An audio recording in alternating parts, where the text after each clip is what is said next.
Bonjour, donc dans cette vidéo, nous allons voir les théories de la motivation au travail et nous allons passer en revue plusieurs théories. Alors pour augmenter la motivation de l'employé, il est nécessaire de pouvoir la mesurer et d'en connaître les caractéristiques. Alors les mesures feront l'objet d'une autre vidéo.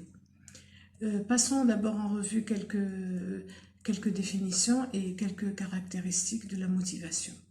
Plusieurs personnes considèrent à tort la motivation comme un trait de caractère, c'est-à-dire que certains l'ont et que d'autres ne l'ont pas. Dans la pratique, cette opinion provient souvent des supérieurs ou des chefs qui qualifient les membres de leur équipe de paresseux ou manquant de motivation. Cette façon de penser est erronée parce que la motivation est une interaction de l'individu et de la situation. Mais n'oublions pas que le degré de motivation change d'une personne à l'autre, même si elles sont dans la même situation. Nous pouvons définir la motivation comme le désir ou l'envie de faire des efforts afin d'atteindre les objectifs de l'organisation, tout en ayant la possibilité de satisfaire quelques besoins personnels.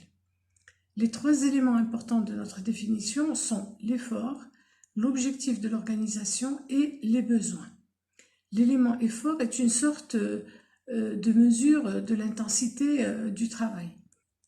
Dans notre terminologie, un besoin est un état qui rend attractif certains résultats.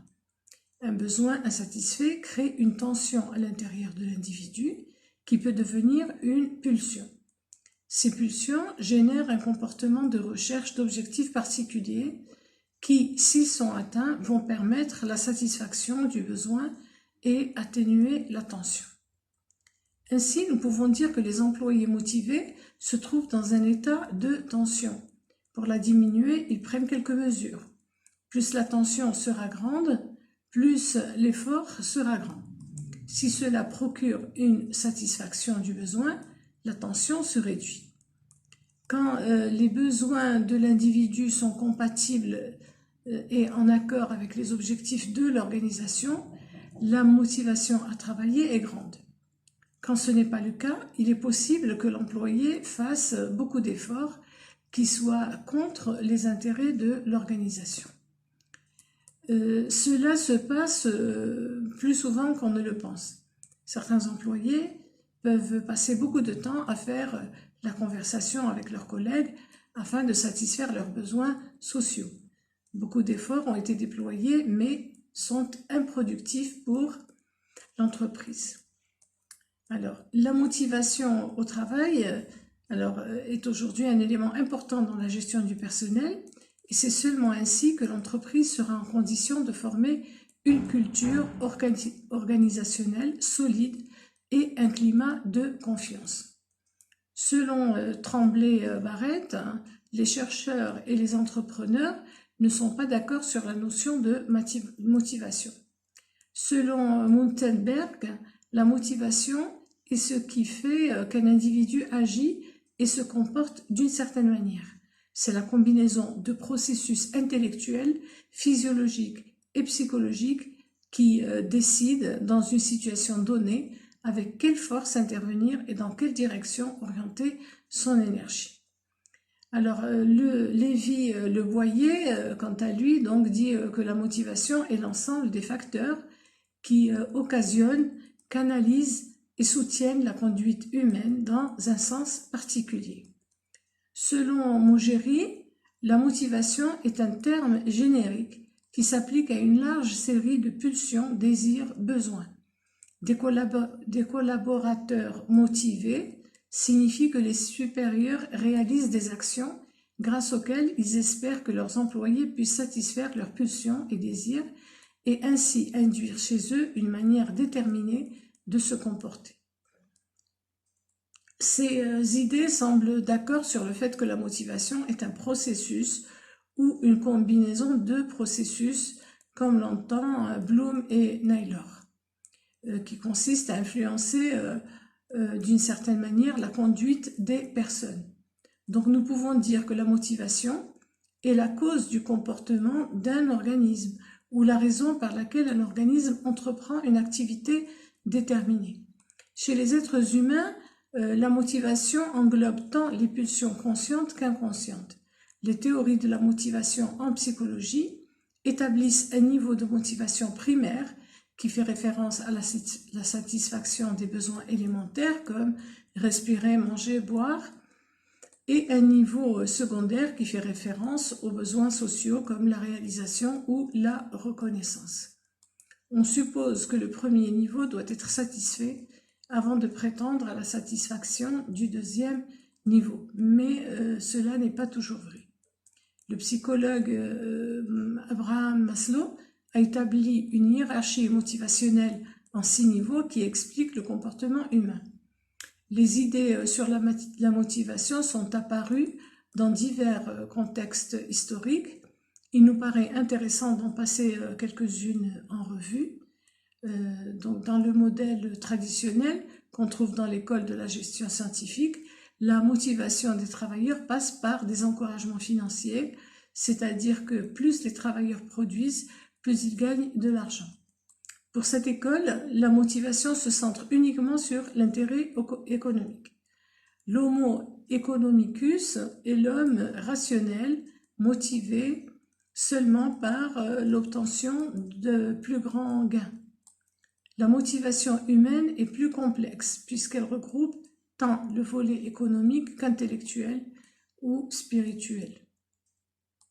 Dans le modèle de l'école des relations humaines, l'existence de l'homme économique est refusée. Pour cette école, MacGregor, quant à lui, adepte de l'école des ressources humaines, a quand même identifié 2 séries d'hypothèses concernant les employés. D'une part, il propose la théorie X qui soutient que les personnes préfèrent éviter le travail dans la mesure du possible, être dirigées et ne pas avoir de responsabilité, donnant une importance secondaire au travail. La seconde hypothèse est la théorie Y, plus optimiste, qui considère que les personnes veulent travailler par elles-mêmes et peuvent tirer de la satisfaction de leur travail, ont la capacité à accepter les responsabilités et mobiliser leur imagination et leur créativité pour résoudre les problèmes de l'organisation. On va passer en revue donc un ensemble de théories et on va commencer par la théorie de la réduction de la pulsion. Alors, la pulsion est la tendance à agir par besoin, comme nous l'avons déjà dit. Ce besoin, qui est un état de déséquilibre ou un mal-être interne, est quant à lui provoqué par une carence, un manque de quelque chose. L'origine de la conduite motivée émerge d'un quelconque type de déséquilibre qui perturbe la stabilité intérieure du sujet. Le déséquilibre intérieur peut être provoqué par un déficit que l'organisme de l'individu exprime. Les carences externes provoquent des états internes de besoin. Ce déséquilibre provoque dans l'organisme une exigence de rééquilibration qui ne cesse que lorsque la carence est éliminée. Ce déséquilibre qui engendre une exigence de rééquilibration est provoqué par l'homéostasie proposée par les théories motivationnelles. Le terme satisfaction utilisé par Thorndike a été remplacé par réduction des besoins par Hull dans un premier temps, puis par réduction de la pulsion.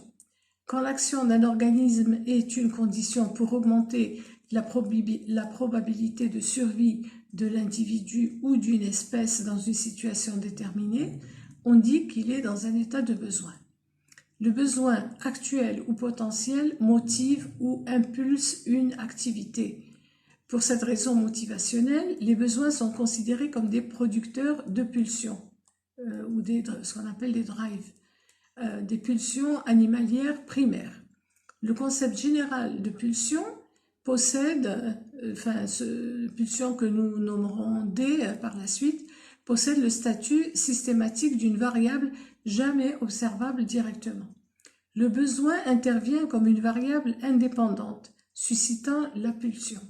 Cette dernière intègre à son tour d'autres variables qui contribuent à former le potentiel évocateur de réponse dont la conduite est fonction de, donc vous voyez la formule à l'écran. Donc la conduite est égale à une fonction de SER est égale à F fonction de D fois K fois SHR.